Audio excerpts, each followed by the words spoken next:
नमस्कार दोस्तों, आपका स्वागत है। आज बात करते हैं फिर से पॉलिटिक्स की। आपको पता है कि 5 राज्यों में जहां इलेक्शन हुए वहां का रिज़ल्ट आ चुका है और हम उसके बारे में बात करेंगे। तो सबसे पहले चलते हैं बंगाल में। पश्चिम बंगाल के जो इलेक्शन के नतीजे आए हैं, ममता बनर्जी की विजय हुई है। अगर आप सोशल मीडिया में देखेंगे तो आपको एक ऐसा वर्ग है जो ये बताने की कोशिश करेगा कि पश्चिम बंगाल में बीजेपी हार गई है। एक गलत तरह का नैरेटिव सेट करने की कोशिश की जा रही है। सच ये है कि पश्चिम बंगाल में अगर कोई हारा है तो वो है कांग्रेस। आपको पता है कि 2016 के इलेक्शन में पश्चिम बंगाल में कांग्रेस और लेफ्ट को मिलाकर 76 सीट्स थी और आज बिग ज़ीरो। तो उस लड्डू रसगुल्ला वाले ज़ीरो के लोग पूरी कांग्रेस राहुल गांधी के साथ इस बात को बताने में लगी हुई है कि बीजेपी की हार गई है। सच ये है कि बीजेपी नहीं, कांग्रेस हार गई है।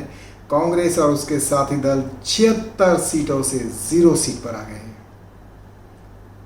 बात करें भाजपा की। आपको पता है भाजपा के पास 2016 के पिछले विधानसभा चुनावों में कितनी सीटें थी? सिर्फ 3 सीट। 3 सीट से आज 80 सीट के आसपास, कम ज़्यादा हो सकती है 2 सीटें। तो 3 सीट से 80 सीट वाले को आप कह रहे हैं कि वो हार गए हैं और 76 सीट से 0 सीट वाले को आप कह रहे हैं कि उनकी मॉरल विक्ट्री हो गई है। ये बड़ी दुख और खेद की बात है कि इस तरह के गलत नैरेटिव पेश किए जा रहे हैं और पूरे मीडिया में चला जा रहा है। कांग्रेसी भक्त उसको बड़े मज़े लेकर कह रहे हैं। आज अगर आप ट्वीट देखेंगे शशि थरूर का, तो शशि थरूर कहते हैं कि बंगाल में आइडिया ऑफ इंडिया जीत गया है। पश्चिम बंगाल का रिजल्ट बताता है कि भाजपा 3 से 76 80 के आसपास गई है, कांग्रेस 76 से 0 आ गई है।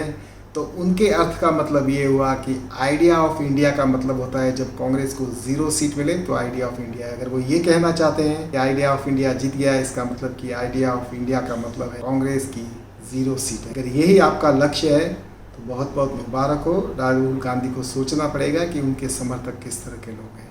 हालांकि राहुल गांधी कभी सोचते नहीं हैं, उनके सिर्फ सलाहकार उन्हें सलाह देते हैं। सोचने का काम उनके सलाहकार करते हैं। तो उनके सलाहकारों के लिए बहुत बड़ी चुनौती है कि वो सच्चाई को पहचाने। बात करते हैं पुडुचेरी, साउथ इंडिया में।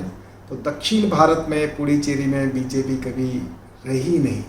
ये पिछले कुछ महीनों से थी और आज फिर जीत कर आ चुकी है। उसके बाद चलते हैं केरल और तमिलनाडु में। केरल में देखेंगे तो बीजेपी का प्रभाव इतना नहीं है, न वो इतने जोर शोर से लड़ी थी। उनके पास 1 सीट थी, 0 हो गई, ठीक है। आप 1 सीट्स को टोटल सीट में भी नहीं गिनते, उनको अदर्स में गिनते हैं। जो मुख्य पार्टियां होती हैं उनकी सीट में आप उनको ऐड भी नहीं करते। तो जो अदर्स या निर्दलीय की जैसी 1 सीट है उससे 0 होने को हार नहीं कहते। रही बात तमिलनाडु की, तो तमिलनाडु में सोचने की बात है कि बीजेपी 0 से 4 हुई है। पिछले विधानसभा में उनके पास 0 सीट थी, आज की डेट में उनके पास 4 सीटें हैं। वो भी तब जब कि एनडीए और एआईडीएमके ये चुनाव हारा है। इस चुनाव में डीएमके ने जीत हासिल की। उसके बावजूद ऐसा नहीं है कि एआईडीएमके की लहर में बीजेपी ने जीती है। एआईडीएमके अगेंस्ट की लहर में बीजेपी ने 4 सीटें हासिल की है, इसलिए उनकी जीत है। और असम बीजेपी के पास था और बीजेपी ने असम को बरकरार रखा है दूसरी बार। और आपको पता होगा कि कांग्रेस ने इलेक्शन से पहले, इलेक्शन के नतीजे आने से पहले अपने विधायकों को जयपुर में रिसोर्ट में भेज दिया था। उन्हें बड़ी तमन्ना थी, बड़ी होप थी कि वो जीतने वाले हैं। इनके पार्टनर एआईयूडीएफ ने भी अपने विधायकी के उम्मीदवारों को, कैंडिडेट्स को बिना इलेक्शन जीते इस आशा में भेज दिया था कि वो लोग इलेक्शन जीतने वाले हैं। वो पूरी तरह हार गए। लेकिन मुझे नहीं लगता किसी भी मीडिया में ये समाचार आया। सब कहते हैं बीजेपी आ गई। मुझे ये पता नहीं चलता कि 2 से 80 सीट वाले को आप हारना कहते हैं। असम में अपने राज्य को एआईयूडीएफ और कांग्रेस दोनों इकट्ठे हो गए, तब भी बीजेपी को मात नहीं दे पाए, उसको हारना कहते हैं। तमिलनाडु में 0 से 5 सीट हो गई, उसको हारना कहते हैं। पुडुचेरी में जहाँ बीजेपी नहीं थी, वो सरकार में आ चुकी है, उसको हारना कहते हैं। इस बात को आप हारना कहते हैं, मुझे समझ। कांग्रेस इस इलेक्शन में साफ हो चुकी है। 0 वेस्ट बंगाल में, 0 लेफ्ट वेस्ट बंगाल में। असम में उनकी उम्मीद थी, आज एयूडीएफ के साथ मिलकर भी वो नहीं जीत पाए। असम में साफ हो गई है। केरला में जहाँ उनकी बहुत बड़ी सीटें थी, लोकसभा में अगर आज कांग्रेस की कोई भी सीट है तो वो सब केरला से आती है और केरला में वो बुरी तरह हार चुके हैं। केरला में ऐसा कभी नहीं हुआ पिछले 30 सालों में कि एक सरकार जीतती है, एलडीएफ जीतती है, यूडीएफ आती है, यूडीएफ जीतती है, फिर अगली बार एलडीएफ आती है।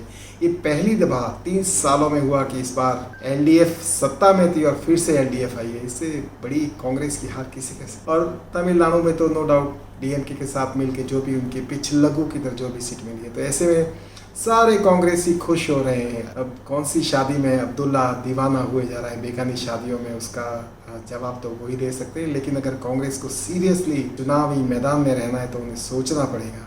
खाली बीजेपी के हारने से, नैरेटिव फैलाने से कुछ नहीं होने वाला। तो बीजेपी हारी है, बीजेपी जीती और आगे बढ़ रही है। ठीक है, वो 200 सीटों की बात कर रहे थे, वो नहीं हासिल कर पाए, ठीक है। टारगेट बढ़ा था तो क्या हो गया, टारगेट बड़ा होना गलत बात नहीं है। 3 सीट चुनाव हारना गलत बात है, जहाँ तुम्हारे पूरे चांस थे केरला में, वहाँ तुम कुछ नहीं कर पाए, उसको गलत बात कहते हैं। 3 सीट से 80 सीट आना को गलत बात या हारना नहीं कहते, ये समझना होगा। लेकिन सबको पता है, जो मेन स्ट्रीम मीडिया लगा हुआ है इन दलों के साथ, उनको पता है कि हकीकत क्या है, लेकिन वो हकीकत को छुपाकर इस तरह के गलत नैरेटिव बना रहे हैं।